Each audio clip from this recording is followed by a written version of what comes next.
Ration ಕಾರ್ಡ್ಗೆ ಯಾರೆಲ್ಲ ಅರ್ಜಿಯನ್ನು ಸಲ್ಲಿಸಿದ್ದೀರಾ ಮತ್ತು ಇನ್ನು ಯಾರು ಅರ್ಜಿಯನ್ನು ಸಲ್ಲಿಸಬೇಕು ಅಂತ ಇದ್ದೀರಾ, ಸರ್ಕಾರದಿಂದ ಇವಾಗ 2 ಗುಡ್ ನ್ಯೂಸ್ ಅನ್ನುವಂಥದ್ದು ನೀಡಿದೆ. ಅದ್ರ ಬಗ್ಗೆ ಸಂಪೂರ್ಣ ಮಾಹಿತಿಯನ್ನು ಈ ಒಂದು ವಿಡಿಯೋದಲ್ಲಿ ತಿಳಿಸ್ಕೊಡ್ತೀನಿ. ಅದಕ್ಕೋಸ್ಕರ ನೋಡಿ.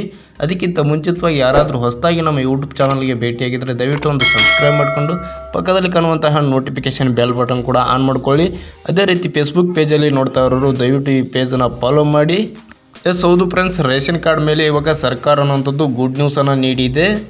ಅದೇನೆಂದರೆ ಸಾಕಷ್ಟು ಜನರು ಈ ಒಂದು ಗೃಹಲಕ್ಷ್ಮಿ ಯೋಜನೆಯ 2,000 ರೂಪಾಯಿ ಆಗಿರ್ಬೋದು, 5 kg ಅಕ್ಕಿ ಆಗಿರ್ಬೋದು, ಈ ಒಂದು ಸೌಲಭ್ಯಗಳನ್ನು ಸಾಕಷ್ಟು ಜನರು ಪಡೆಯಲು ಆಗ್ತಾ ಇಲ್ಲ.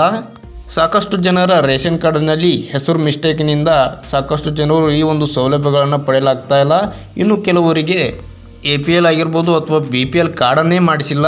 ಅವರು ಇವಾಗ ಸದ್ಯಕ್ಕೆ ಅರ್ಜಿಯನ್ನು ಸಲ್ಲಿಸಿದ್ದಾರೆ. ಇವಾಗ ಈ ಒಂದು ರೇಷನ್ ಕಾರ್ಡ್ ಅನ್ನುವಂಥದ್ದು ಸರ್ಕಾರವು ನಮಗೆ ಯಾವಾಗ ಒದಗಿಸುತ್ತೆ ಅಂತ ಸಾಕಷ್ಟು ಜನರು ಕಾಯ್ತಾ ಇದ್ದಾರೆ. ಇವಾಗ ಈ ಸಮಸ್ಯೆಗಳನ್ನು ಸರ್ಕಾರವು ಬಗೆಹರಿಸಲು ಒಂದು ಗುಡ್ ನ್ಯೂಸನ್ನು ನೀಡಿದೆ. ಇದೇ ಮಾರ್ಚ್ 31 ಒಳಗಾಗಿ ಒಂದು ಹೊಸ ರೇಷನ್ ಕಾರ್ಡ್ ಅರ್ಜಿಗೆ ಹಾಕಿದ್ದೀರಾ, ನಿಮಗೆ ಸರ್ಕಾರವು ಈ ಒಂದು ಕಾರ್ಡ್ಗಳನ್ನ ವಿತರಣೆ ಮಾಡುತ್ತೆ ಅಂತ ಸರ್ಕಾರವು ಇವಾಗ ಒಂದು ಗುಡ್ ನ್ಯೂಸನ್ನು ನೀಡಿದೆ.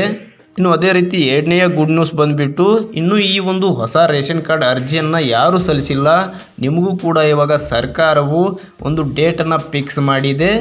ಅದು ಯಾವಾಗ ಅಂತಂದರೆ ಏಪ್ರಿಲ್ 1ರಿಂದ ನಿಮಗೆ ಈ ಒಂದು ಹೊಸ ರೇಷನ್ ಕಾರ್ಡ್ಗೆ ಅರ್ಜಿ ಸಲ್ಲಿಸಲು ಸರ್ಕಾರವು ಇವಾಗ ಮಾಹಿತಿಯನ್ನು ಒದಗಿಸಿದೆ. ಯಾರೆಲ್ಲ ಹೊಸ ರೇಷನ್ ಕಾರ್ಡಿಗೆ ಅರ್ಜಿ ಸಲ್ಲಿಸಬೇಕಂತ ಇದ್ದೀರಾ, ಏಪ್ರಿಲ್ 1ರಿಂದ ನೀವು ಹೊಸ ರೇಷನ್ ಕಾರ್ಡಿಗೆ ಅರ್ಜಿಯನ್ನು ಸಲ್ಲಿಸಬಹುದಾಗಿರುತ್ತೆ. ಇನ್ನು ಯಾರೆಲ್ಲ ಅರ್ಜಿ ಸಲ್ಲಿಸಿದ್ದೀರಾ ಈ ಒಂದು ಕಾರ್ಡ್ಗಳ ನಂತರ ನೀವು ಕೂಡ 5 kg ಅಕ್ಕಿ ಆಗಿರ್ಬೋದು, ಹಾಗೆ ಗೃಹಲಕ್ಷ್ಮಿ ಯೋಜನೆಯ 2,000 ರೂಪಾಯಿ ಆಗಿರ್ಬೋದು, ಇವುಗಳನ್ನು ಪಡೆಯಲು ಕೂಡ ನಿಮಗೆ ಅನುಕೂಲವಾಗುತ್ತೆ ಅಂತ ಹೇಳ್ಬೋದು.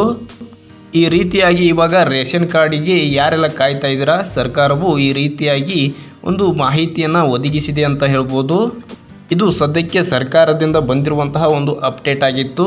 ಇದೇ ರೀತಿ ಸರ್ಕಾರದಿಂದ ಯಾವುದೇ ಒಂದು ಅಪ್ಡೇಟ್ಗಳಾಗಿರ್ಬೋದು ಅಥವಾ ಯೋಜನೆಗಳು ಜಾರಿಗೆ ಬಂದಂಥ ಸಂದರ್ಭದಲ್ಲಿ ತಪ್ಪದೇ ಈ ಒಂದು ಚಾನಲಲ್ಲಿ ತಿಳಿಸ್ತಾ ಇರ್ತೀನಿ. ಅದಕ್ಕೋಸ್ಕರ ನಮ್ಮ ಚಾನಲ್ನ ಸಬ್ಸ್ಕ್ರೈಬ್ ಮಾಡಿಕೊಂಡು ಪಕ್ಕದಲ್ಲಿ ಕಾಣುವಂತಹ ನೋಟಿಫಿಕೇಶನ್ ಬೆಲ್ ಬಟನ್ ಕೂಡ ಆನ್ ಮಾಡ್ಕೊಳ್ಳಿ. ಅದೇ ರೀತಿ ಈ ವಿಡಿಯೋ ಇಷ್ಟ ಆದರೆ ಒಂದು ಲೈಕ್ ಮಾಡಿ. ಮುಂದಿನ ವಿಡಿಯೋದಲ್ಲಿ ಸಿಗೋಣ. Thank you.